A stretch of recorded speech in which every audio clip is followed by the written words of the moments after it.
Hello, everybody, and welcome to True Crime Banter, the podcast aimed at bringing you your dose of murder relaxation. So just sit back, relax, and enjoy the episode.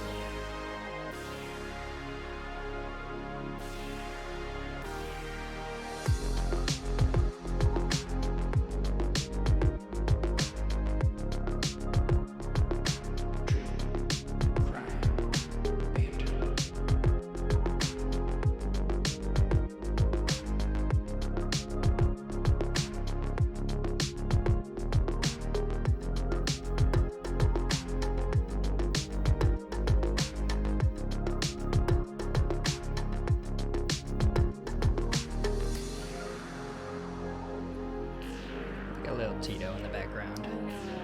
He's very cute. Hello, everybody. Hey. And welcome to True Crime Banter. Or as you said last week, True Crime Banter. Exactly. The podcast aimed at bringing you your dose of murder relaxation. Mm-hmm. I actually said that in the intro, so that's the second time you guys have heard that this episode. And it's on the Instagram. That's and right. Yeah, so that's right. In case you forget. As you guys can see, we are back at the OG recording spot.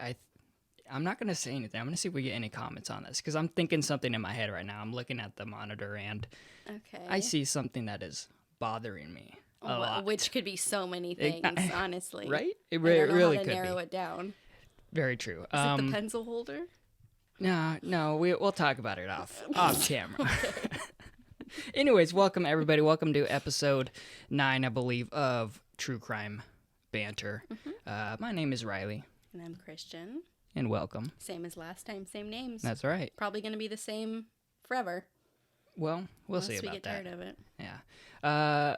Today, Christian's going to be taking the lead on the case. Yep. And I believe it is a missing child. It's a missing child. Yeah, this one isn't going to be super long because it's ongoing right now, as you'll find out. But so we'll get back. Before we get into that. We'll get in that in a second. But before we do, we're going to go over a bit of banter. And if you guys are watching on the YouTube channel, you'll see that Christian has tea in her hand, and I have tea in my hand. I didn't know you were going to bring that up. That's so funny, because I was going to bring it up that we look like super old people, because usually we're like taking shots and drinking and stuff. But today's like a tea day. Yeah, it really is. Yeah.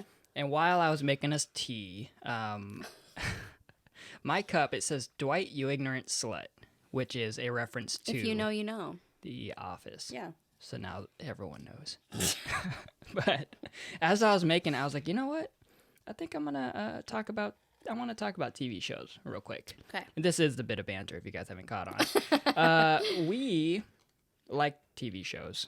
Good TV shows and bad TV shows. Yeah.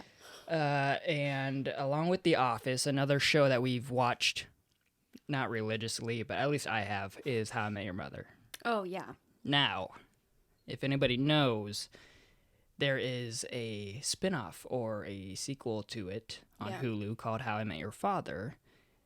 I want to know I think we're like 5 episodes deep into it now. Yeah, because they release each week. It's not like a huge thing. It's like a real old school TV show. Yeah. And really teaching you patience. I want to know what your thoughts of it are so far. Maybe it's a little bit different for me. Like, I might be like how somebody coming in at the last season or 2 of The Office maybe didn't watch it from the beginning. You're like, oh, this is a funny show, but you're not invested. So that's how I kind of think of How I Met Your Mother. Okay. I only started watching it when we got together. True. Yeah, you've only watched How I Met Your Mother one full time through. Right, and that was with you, yeah. And I understand why people like it. You get an attachment to the characters just like The Office and stuff, but I didn't have like an emotional thing where like I was like, they better make this spinoff perfect because I'm so attached to it, kind of thing. So I like it, but I can definitely acknowledge that it's new. It's not like the old one. There's some things they kept, but if you're looking for something like the old one, you might be disappointed. Yeah. It's still good, but it is not.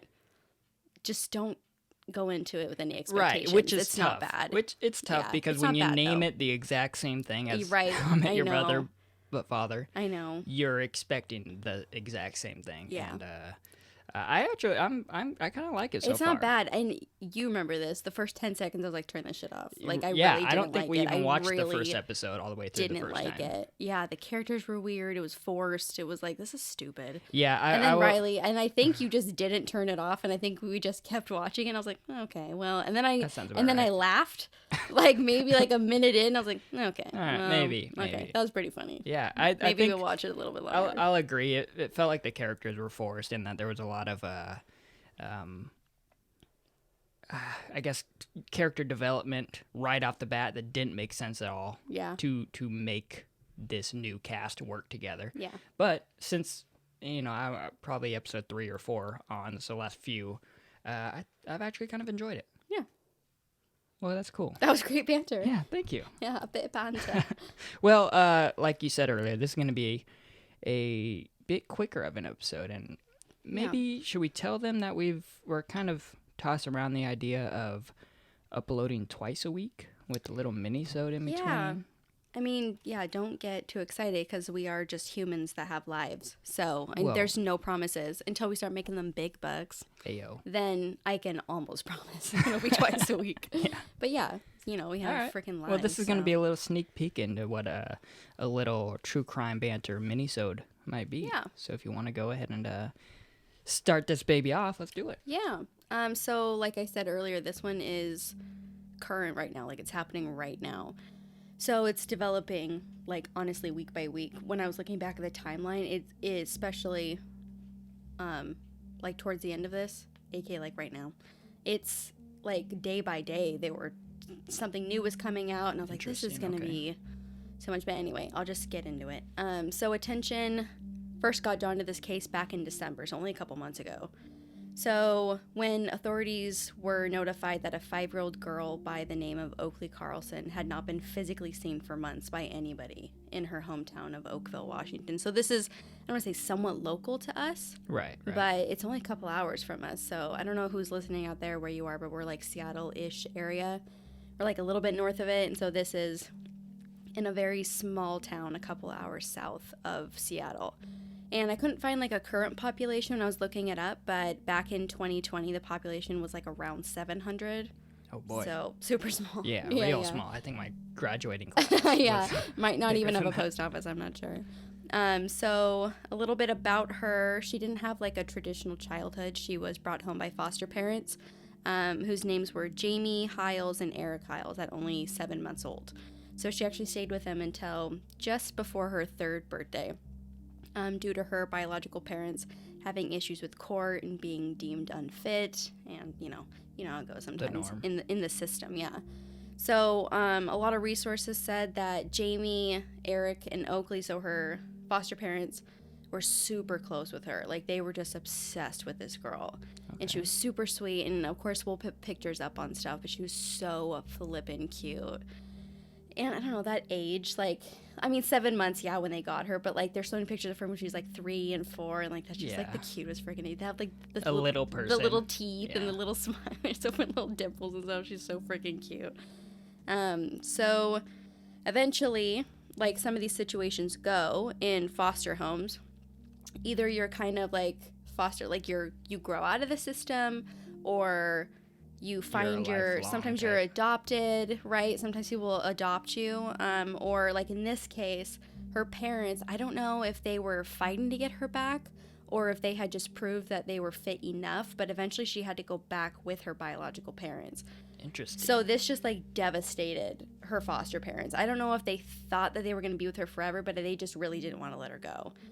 So is that typically how fostering sometimes children works, until the parents are fit enough or proven to be fit enough? So it depends if they want to actually get them back. So I think if you're like, I can take them back now, so it can be like a temporary thing. I know. So I know, and it's so that's kind of where she stood. She was back with her biological parents. So that's kind of what happened. And then this case kind of started, like, the ball got rolling in November, so right before what I was talking about in December. So like I said, this all happened super fast. So in November of last year, like I said, only a few months ago, The school principal of Oakville, her name was Jessica Swift, and she had heard that the Carlson family had suffered a house fire, and she went to check on them.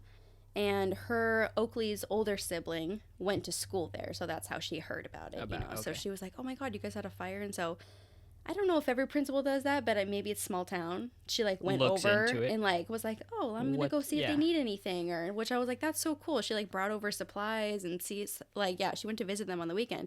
So when she was over there, she noticed the other siblings. So she noticed obviously the older sibling, and then Oakley also had a 2-year-old brother. And she noticed them running around, but then she asked where Oakley was, and Oakley's mom, whose name is Jordan Bowers, was like, "Oh, she's just in her room in timeout." She's like, "Oh, This is Oakley's biological mom. Yeah, Jordan Bowers, yeah. And she was like, "Oh, she's just in her room in timeout." And I'm sure, like, probably the principal was like, "Oh, okay, whatever." Like, not even thinking twice about it. And then it wasn't until a couple weeks after that, that the older sibling, who's friends with the principal's daughter, was over there. So Oakley's older sister is friends with the principal. Right. So daughter. There's connection other than just her being the principal. Right. Yeah. So she went over there for a play date, and that's when she had asked, what's up with Oakley? Is she okay? Last time I was over there, I didn't see her. And her sister was like, "Yeah, Oakley hasn't lived with us for, like, a really long time. Like, I don't even know where she is." And she was like, "Oh." So she was, where's the quote? So the older sibling of Oakley said that to the principal's daughter. To the principal, Jessica. Oh. She, like, asked her. Oh, she was like, okay. "Oh, where was your sister last time I was over?" And she was like, "Oh, she hasn't lived with us forever. I don't know where she is."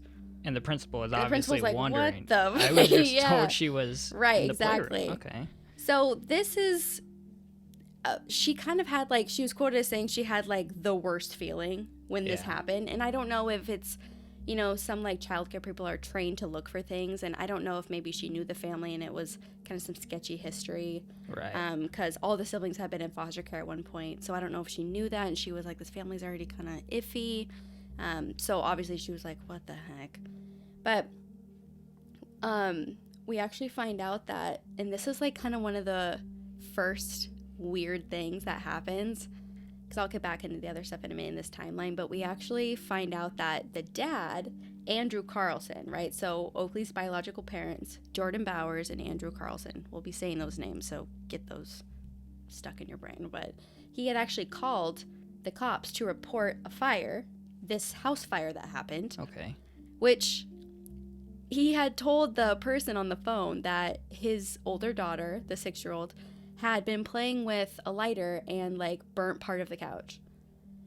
Okay. And he had called to just report it, which I thought was weird. I'm like, do we just report little burn marks? Like, I'm like, it was so weird. Like, how it was reported is, like, he just wanted to call and let them know that this happened. That it happened. But then after this investigation goes underway, they discover that there's no damage to the couch and that the fire actually originated in the microwave and was, like, self-contained.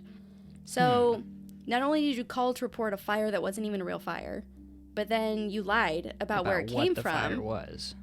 And first of all, you just called in general about a fire that wasn't even a fire. Like, I've never heard of somebody just letting a police or 911 know. Hey, a little accident happened. Yeah, like, I don't know. Yeah, unless it's absolutely, unless maybe insurance or someone from, like, their house insurance agency is, like, requesting a police report for it, which I don't know if that's how home insurance works, but I guess that would be the only reason you would want to call and report it. But yeah, if there's no real damage, and obviously another part of this podcast is we like to give tips to criminals, which so sounds weird, but people they can find out where fire started and where, like, the cause of it, the origin. Yeah, what would you call it? Not the propellant, the accelerant. Accelerant. Yeah. Yes. So it is very stupid to try to lie about something like that, especially when it is furniture that's gonna show damage if it catches fire. I know. So okay. I mean, we already know that these people are kind of sketchy, but I don't feel bad about saying that because it's been proven they're sketchy people. Right. But what'd you say? It makes me wonder if the reason maybe the principal was checking on the home in the first place after hearing about this fire, right? Is because she knows maybe the history of that family. Right. And that they weren't always in the kids' lives. Yeah. And I'm guessing she didn't know it was a microwave fire, because who would go over there for and that? even She if probably it just is. heard fire. Yeah. Yeah. So this is, that was just a little sidestep of the whole fire thing really quick, because now it's going to be gone. But this is, we go back to when the principal was like, something's wrong here. The very next day, she went to the sheriff's office and was like, I don't know what is happening, but this just is like super weird. I haven't seen this young girl. I know she lives here. And technically you can kind of get away with it because Oakley was too young to go to school. So the principal never saw her anyway, because she didn't actually go to school. So I guess really not seeing her for a while was like, that's really weird. Like, maybe the siblings didn't mention her either, you know? So anyway, so that was the next day, and a sheriff was sent out to do a welfare check on Oakley. And at the time, the Carlsons were staying at a hotel, and I couldn't find why they were at a hotel, but they were going back and forth between a hotel and their home. Okay. So they went to the hotel, and they were looking around and asking the Carlsons where in the world she was. And I can't seem to find what was said between them anywhere. I was just given timelines of everything. But it stated that the Carlsons just went back to their house after this. So I don't know if the deputy followed them back there, if she was like, oh yeah, Oakley's at our house or something, you know? So the deputy did a welfare check at the hotel. Thinking maybe she was staying with them there. Okay. But she wasn't there. So it just said that they went back to the home. So I'm like, this is just weird. But this is one of those things that's ongoing. So there's not too many answers. Ton of answers, yeah. And honestly, this part's really not that important anyway. There's so many other details here. But when the deputy actually looked in the car, they only found one car seat. Okay. Which he found as a bad sign, because there's multiple children that require a car seat. Yeah. So either you don't need it because a child's not around to need it, or you your only child drive with one child right, at a time. or there's multiple children and one of them is endangered. Around, yeah. I mean, yeah. Anyway, or one of them's in your lap or something. I don't know. So the next thing after this that these articles say is that the mom was arrested for allegedly obstructing an officer and on suspicion of manslaughter. So I don't know if this was like that same day that they followed him back to the house. So I don't know if obstructing an officer, I don't know if she's tried to be like, you can't come in the house. Right. Like, I don't know what it was, but then there must have been enough evidence to hold them on suspicion of manslaughter, because later that night, the dad was also arrested on suspicion of manslaughter. On suspicion, okay. So she was arrested for obstruction and that, and then he was just arrested for manslaughter. Yeah, so it sounds like you're probably right. She probably was trying to stop him from doing his job and looking into whatever he suspected might be going on. Yeah. So during this time when the parents were being held, the older sibling went to stay with her foster family. So this was not her first time going to foster care. So this whole family is just like, these poor freaking kids. So when the oldest sibling went to go stay with her foster parents, they reached out and were like, hey, she's on these meds. Where do we get these meds to give them to her, like, while she's with us? Yeah. And they found out that the parents have not been giving her this, like, medication for, like, 15 months. So they can only hold you for 72 hours if they don't have any evidence. So they had to let them go. But then they had enough for this endangerment for not giving medication to your kid that they were able to rearrest them. So I think they had just, like, were, like, gonna have to release them. And then this happened. Yeah. So that's where they were being held for a long time and still actually in jail, thank God. But then the Department of Children, Youth, and Families took hair follicles from the kids, the 2-year-old and the 6-year-old, right? Because Oakley at this point still is nowhere to be seen. So they took hair samples and found substantial amounts of methamphetamine both in the samples, indicating the children had been exposed in the last 3 months. So more indication that things were just terrible at this house. And adding more charges. And how old is the missing? 5. Okay. Yeah. Oakley, right? Yep. Okay, just want to make sure. At the time she went missing, I think she was 4. Okay. But yeah, at this point she would have turned 5. But so Deputy Kevin Schrader is one of the detectives working on this case. There's only 6 investigators in the whole county. Like I said, this is a really small town, but the whole county of Grays Harbor, they only have 6 investigators, and all of them are on this case. And one of them, Kevin Schrader, he was quoted as saying, "We processed the house and interviewed the children that were there at the house, and none of them had seen Oakley." Schrader had pointed out that interviewing children can be really hard and that they don't give you direct answers all the time, but what they were able to figure out through questioning is that Oakley was not there when the fire happened back in November. So they were kind of trying to make some kind of timeline when somebody had seen her, and the siblings were stated that they hadn't even seen her the prior months before the fire. Wow. Yeah. So during this time, when they're being held, they decide to search the Carlson home now that nobody's there. And they were only, like, made to feel worse about it now because now they go in the house, and I guess the children stayed downstairs. They all, like, had a bed and whatever. And they couldn't find a place where Oakley had been staying. Yeah. The other kids had beds. But, like, one was clearly meant for a little kid and one was clearly meant for, like, a 6-year-old. But, like, there's nothing in between. Yeah, where would at least a third one. Right. So I guess you could kind of think, like, maybe she shared a bed with one of them. I mean... But then they couldn't find any of her clothing. There's no clothing in the entire house that belongs to Oakley. So clearly, all signs are pointing to the fact that she might not have lived there for, obviously, for a long time. Yeah. So after that, they did a huge grid search of the area surrounding the house, about 300 acres, and they still didn't find anything.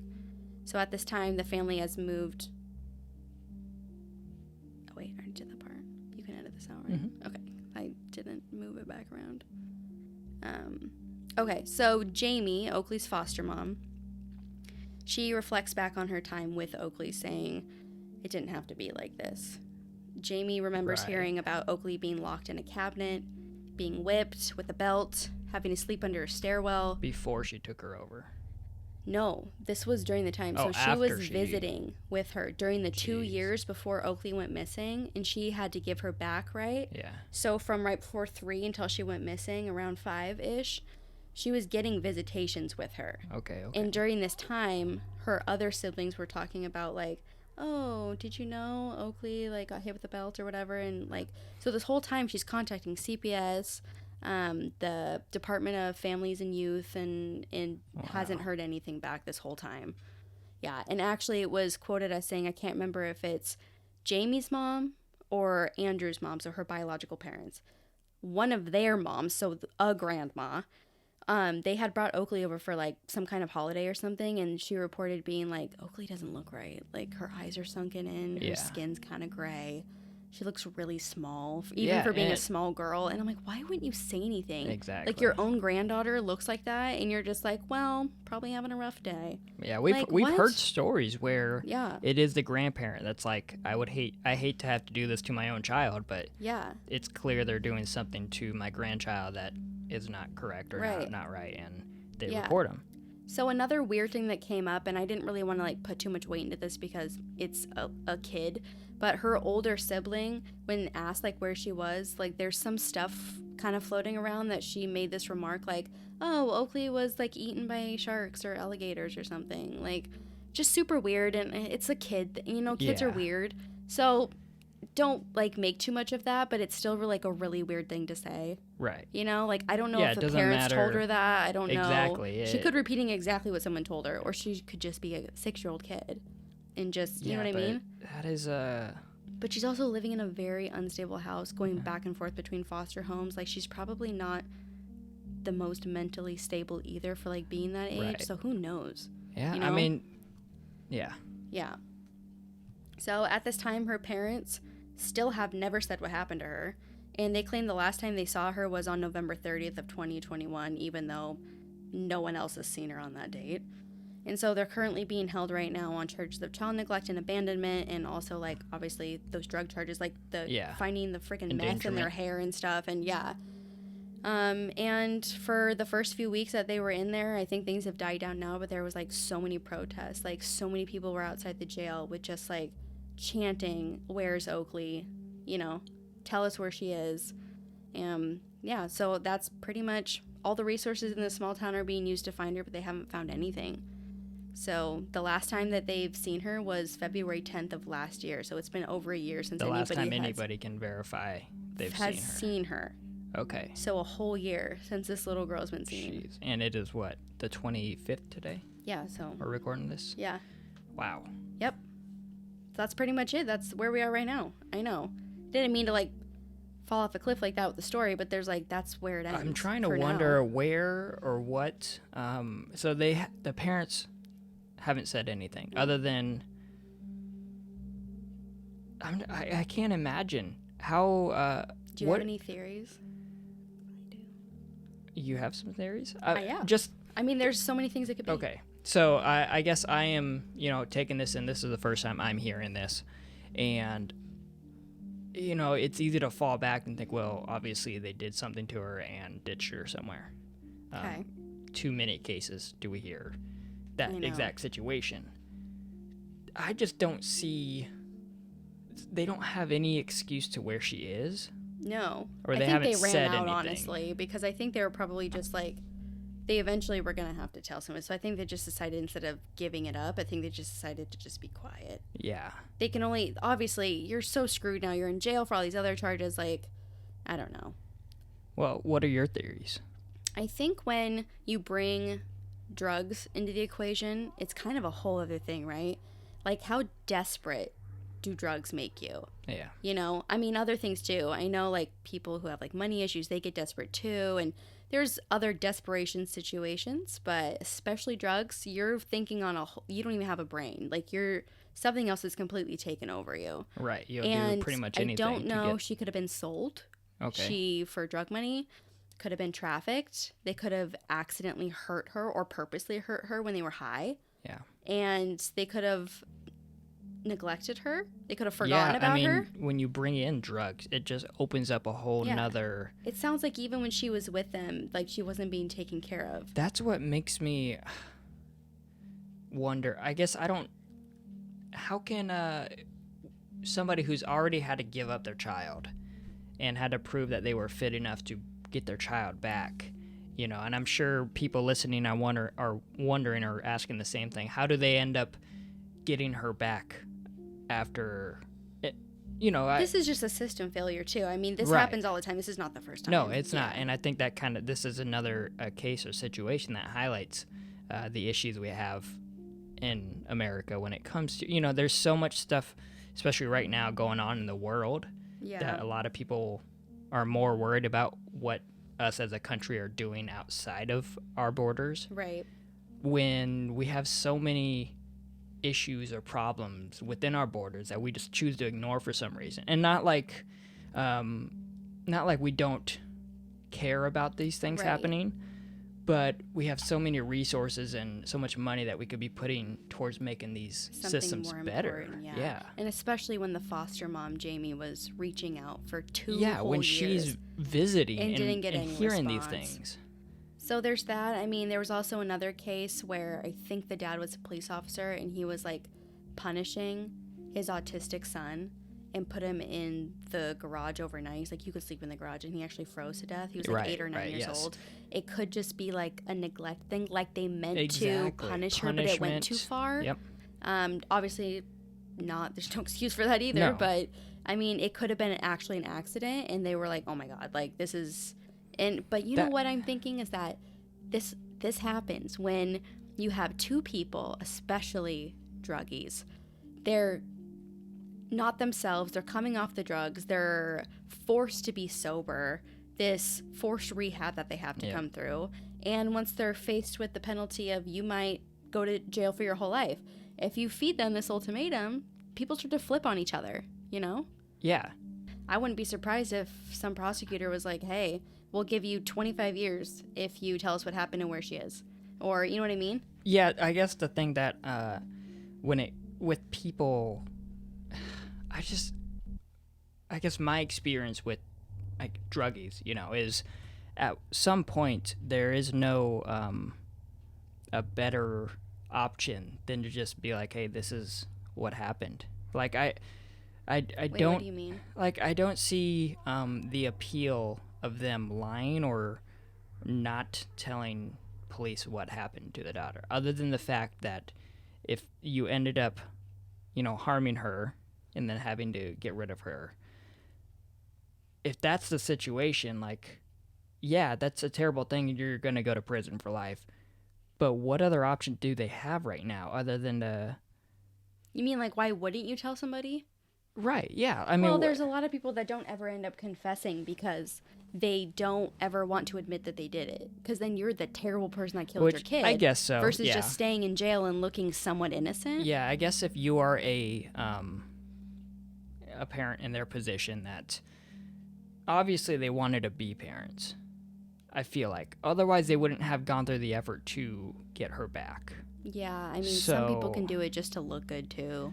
Right, you know what I mean? and you would look shittier if you might be try. onto something, though, where they are, even though they are into drugs, there's something about the optics of how they look as parents that they are worried about, which I guess would explain why they wouldn't want to tell people whether an accident happened or if they did something on purpose to make their lives easier. Who knows? Yeah. I don't know. So, I mean, I'm going to post pictures and I'm going to post the phone number. I don't, obviously, you never know. No. What can reach somebody. And if anybody knows anything, I mean, I know we're just like this little podcast, but it's so worth it to just like put a phone number out there. No, and for just, sure. Like, yeah. If there's anybody that might have, if you guys have any ideas, I don't want to turn this into like an interactive web sleuth type thing. No. But obviously, I want to hear everyone's thoughts. Though, too. But yeah, there's so many situations where, and especially because this is local. Who knows people? Yep. You might know somebody who was friends with them who were like, they talked about it, or I don't know. You know, this is such a small little area, too. I mean, it's hard to believe that, like, they didn't mention something, or I don't know, or somebody saw something. This is just such, like, lack of care. Like, somebody had to have seen this little girl, like, either just bruises or something. Which, that could bring in a whole other... Gross. Like, I hate people. That could bring in a whole nother... loophole or conspiracy theory where have the parents actually admitted to something, and could it be that the county is trying to cover their own tracks because they obviously made a mistake allowing these parents to have the child back? Well, that's more like child services, right? That's not like the actual people. I get, unless somebody reported to the cops and they were like, fuck it, right. I don't know, but I don't know. So I know. But like we talked about, though, I mean, the foster mom, I feel like she would have reported it to somebody if she's hearing these stories about how she did. That's what I'm saying. Right, for 2 years. And yet that something still happened. So that might be what we're talking about. Where could the police or whoever she reported it to try? They're waiting for the parents, or. I mean, that's a stretch, but who knows? I mean, weirder things have happened. Yeah, it's not unrealistic. That wouldn't be the first cover-up, so I don't know. It's super sad. Especially in such a small town. Yeah. That's weird. I know. So like I said, shorter one, still weird. This just looks so bad. If you guys are innocent, I don't you care. guys have the worst luck ever. I don't care what, whoever did something, the ball was dropped in multiple areas. I don't want to seem like Debbie Downer, but I really don't think she's with us anymore. It's just so sad. But somebody just needs to say where she is, and we'll just some closure. Yeah. Do we know what her siblings are doing right now? Are they They're in foster care? Then? Yeah, okay. Both of them. Yeah. Mm-hmm. It didn't say where the younger one was. I don't know who she's with. If she's or if he, the 2-year-old son. I don't know if he's with the older sibling or if older they're sister. together, or if I would hope they would do that, but I don't know. Yeah, that is unfortunate. Yeah. Well, this is bit of not a darker one. Well, I mean, kind of. I mean, anything to do with the child, yeah. Yeah. And it's super sad, and especially because we don't have answers. Yeah. It's not the first case that is just like a sad system failure for the child. So it is what it is. I'd rather talk about it than not, because that's how things get moving. Yeah, so if you guys do have anything that could possibly lead to literally anything. The finding of her, God forbid anything is happened to her, but I'll put the phone number on our Instagram or whatever. But at True Crime Banter. Yeah. Plus, I'm sure you could just Google it too and just call normal 911, and they would just direct you to them. Exactly. Yeah, that's and Oakville, Washington. Oakville. Okay, Grays Harbor County. Yeah, Grays Harbor County. Yep. Wow. Well, if you guys didn't, I don't even want to say enjoy this one. Well, yeah. I mean, if you enjoyed it, I guess. You know what? I don't care about rating or anything. Just share this. Yeah. Because especially for all of our local listeners. Yeah. There's we're only miles away from where this has happened. Right. Driving distance. Yeah, just get it out there. Yeah. Mention it to a friend, whatever. Yeah, I mean, this is the first time I'm hearing of it, and it seems like something that should be on. Granted, I don't watch local news or often really any news, but just share this. When we end up posting something, or I guess when this episode goes up, we'll be posting photos and the phone number. Yeah. Share that post, screenshot it, whatever you do on Instagram, or share it onto Facebook. Anything that could possibly help. There's I just looked yesterday when I was doing some final detailed touch-ups, and they actually just yesterday came out with a brand new missing poster for her. So they updated everything, her weight, her height, what she was last seen driving, and everything. So I'll put that up there too. Okay. And that should have a phone number on it as well. And so she'd be 6 years old, but no, 5. You said she was 4 when she went missing. She's about a year 5. ago. Yeah, she'll probably be 6 this year. Wow. I think it says her birthday on there. Yeah. Jeez. Yeah. All right. Well. Thank you for bringing that to light. I mean, hopefully. I know. Hopefully we'll find something any platform. out soon. I think that's what this should be used for. Exactly. Yeah. I hope you guys enjoyed it. You can find us on Spotify, Apple. No, are we on Apple Podcasts? I don't think we're on Apple Podcasts yet. I don't know. I don't know how to do that. Spotify. That's all you. YouTube. Stitcher? I should probably. Oh, yes, Stitcher. We can. Yeah, I'll get us on Apple Podcasts. If you guys prefer Apple Podcasts, let us know. That'll, kick my butt in gear to get that done and taken care of. Yeah. Any other platforms that you guys listen to, let me know as well. And I hope you guys enjoyed it. My name is Riley. And I'm Christian. And we will talk to you next time. Take care.